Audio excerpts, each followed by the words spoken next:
കസേരയിലാണ് ഈ കട്ടിലടക്കം കയറ്റി വെച്ചിരിക്കുന്നത്. ബാക്കി സാധനങ്ങളെല്ലാം റാക്കിന് മുകളിൽ കയറ്റി വെച്ചിരിക്കുന്നു. അതായത് വീടിന്റെ ഉള്ളിലേക്ക് വെള്ളം കയറിയില്ല, എന്നാൽ ചുറ്റുപാടും വെള്ളമാണ്. ഏവനൂർ പുഴ പല ഭാഗത്തും കരകവിഞ്ഞതിനെ തുടർന്ന് കുരുവട്ടൂർ പഞ്ചായത്തിന്റെ വിവിധ ഭാഗങ്ങളിലാണ് വെള്ളപ്പൊക്കം ഉണ്ടായിരിക്കുന്നത്. ഇതിൽ ഏറ്റവും വലിയ ദുരിതം അനുഭവിക്കുന്നത് ചെറുവറ്റ പ്രദേശത്തെ ആളുകളാണ്. ചെറുവറ്റ ഭാഗത്തെ ഒരു വീടാണിത്. ഈ വീട്ടിലേക്ക് കടക്കുമ്പോൾ തന്നെ നമുക്കറിയാം ഏതാണ്ട് മുട്ടറ്റോളം വെള്ളം ഈ വീടിന്റെ വഴിയിലാകെയുണ്ട്. ഇതാ ഈ ഗേറ്റ് തുറക്കുകയാണ്. ഗേറ്റ് തുറന്ന് ഈ വീട്ടിലെ ഗൃഹനാഥന അടക്കമുള്ള ആളുകൾ ഇവിടെയുണ്ട്. ഈ വീടിന്റെ മുറ്റം ആകെ വെള്ളത്തിൽ മുങ്ങിയിരിക്കുന്നു. കഴിഞ്ഞ തവണയൊന്നും ഇത്രമാത്രം വെള്ളപ്പൊക്കം ഉണ്ടായിരുന്നില്ല എന്നാണ് നാട്ടുകാർ അടക്കം പറയുന്നത്. എന്നാൽ പ്രളയകാലത്ത് വലിയ തോതിൽ വെള്ളപ്പൊക്കം ഉണ്ടായിരുന്നു. ചേട്ടാ, വീട് ഒഴിയേണ്ട സ്ഥിതിയാണോ? വീട് ഒഴിയേണ്ടി വരും. ഇത്രയും നാളത്തെ പല സാധനങ്ങളും നഷ്ടപ്പെടും. ബുദ്ധിമുട്ടാണ്. ഈ ഭാഗത്ത് ഇത്രയൊക്കെ വെള്ളപ്പൊക്കം ഉണ്ടായിരുന്നോ കഴിഞ്ഞ തവണയൊക്കെ? 18-19 പിന്നെ 24 കഴിഞ്ഞ വർഷമില്ല. ഇനിയിപ്പോ അന്ന് ക്യാമ്പിലേക്കാണോ മാറുക അതോ ബന്ധുവീട്ടിലേക്ക് മാറണം? ബന്ധുവീട്ടിലേക്ക് മാറണം. ഈ വീട്ടിലെ സാധനങ്ങളും ഇതൊക്കെയോ? അടുക്കള ഭാഗത്തൊക്കെ വെള്ളം കയറി? അടുക്കള ഭാഗത്തൊക്കെ വെള്ളമാണ്. അവിടെ നോക്കിയാൽ കാണാം.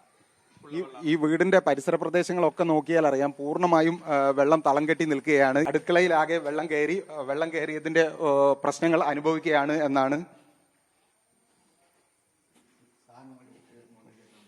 ഇവിടെ സാധനങ്ങളൊക്കെ ഇനി രാത്രിയാകുമ്പോഴത്തേക്ക് വീടിനകത്ത് വെള്ളം കയറും എന്ന ഭീതി കാരണം സാധനങ്ങളൊക്കെ സ്റ്റെയർ കേസിന് മുകളിലേക്ക് മാറ്റിയിരിക്കുകയാണ്.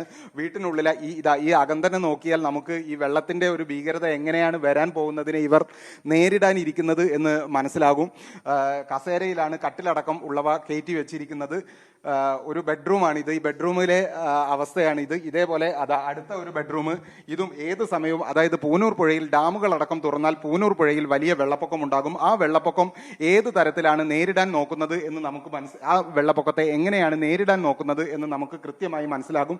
കസേരയിലാണ് ഈ കട്ടിലടക്കം കയറ്റി വെച്ചിരിക്കുന്നത്. ബാക്കി സാധനങ്ങളെല്ലാം റാക്കിന് മുകളിൽ കയറ്റി വെച്ചിരിക്കുന്നു. അതായത് വീടിന്റെ ഉള്ളിലേക്ക് വെള്ളം കയറിയില്ല, എന്നാൽ ചുറ്റുപാടും വെള്ളമാണ്. ഏത് സമയവും ഈ വീടിനുള്ളിലേക്ക് വെള്ളം കയറും.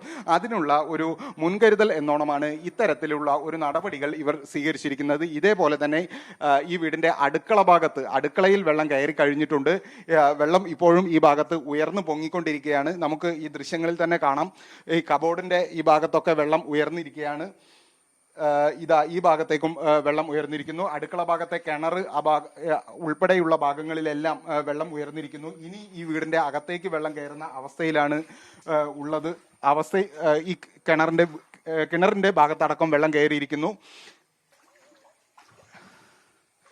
അടുപ്പ് അടക്കം ഉപയോഗിക്കാൻ കഴിയാത്ത അവസ്ഥയിലാണ് കിണർ. അതേപോലെ തന്നെ ഈ ഭാഗത്ത് പൂർണ്ണമായിട്ടും വെള്ളമാണ്. ചേച്ചിയെ, എന്താ അടുക്കളന്റെ പ്രവർത്തനം നിർത്തുന്ന അവസ്ഥയാവോ? അതൊക്കെ നിർത്തേണ്ടി വരും. ഇന്ന് ഭക്ഷണം ഉണ്ടാക്കാൻ കഴിഞ്ഞിരുന്നു? ഭക്ഷണം ഇതാ ഇന്നലത്തൊക്കെ എടുത്തിട്ട് നമ്മൾ ഇന്ന് കഴിച്ചു. ഇപ്പൊ ഇതുവരെയുള്ള രാവിലത്തൊക്കെ കഴിച്ചു. ഇനിയിപ്പോ ഉച്ചക്കത്തേക്ക് എന്തെങ്കിലും ചെയ്യണം. കുറച്ച് ഇനി ഗ്യാസ് അടുപ്പൊക്കെ ഇങ്ങോട്ട് മാറ്റണം. വെള്ളം കയറാത്ത ഭാഗത്തേക്ക് ഗ്യാസ് അടുപ്പ്. സാധനങ്ങളൊക്കെ വെള്ളം വലിയ തോതിൽ കയറും എന്ന ഭീതി കൊണ്ടാണോ മുകളിലേക്ക് എടുത്ത് വെക്കുകയും കട്ടിലുകളടക്കം കസേരയ്ക്ക് മുകളിലേക്ക്? അതെ അതെ അതെ അതെ. കഴിഞ്ഞ തവണയൊക്കെ ഇത്തരത്തിൽ വെള്ളം കയറിയിരുന്നോ? കഴിഞ്ഞ വർഷം ഇല്ല, അതിന്റെ മുന്നത്തെ വർഷം കയറിയിരുന്നു. കുറച്ച് ഇങ്ങനെ അകത്തേക്കൊക്കെ കയറി. ഈ പ്രദേശത്തെ ആളുകൾക്കൊക്കെ പുഴയിലെ വെള്ളം ഉയർന്നു കഴിഞ്ഞാൽ വലിയൊരു ഭീതി സ്വാഭാവികമായിട്ടും ഉണ്ട്. ഭീതിയുണ്ട്. എന്തായാലും ഇപ്പൊ മാറേണ്ടി വരും. ഇനി ഉച്ചഭക്ഷണം കഴിക്കണമെങ്കിൽ ഇനി ഭക്ഷണം ഉണ്ടാക്കുകയൊക്കെ വേണം. ഉണ്ടാക്കേണ്ടി വരും.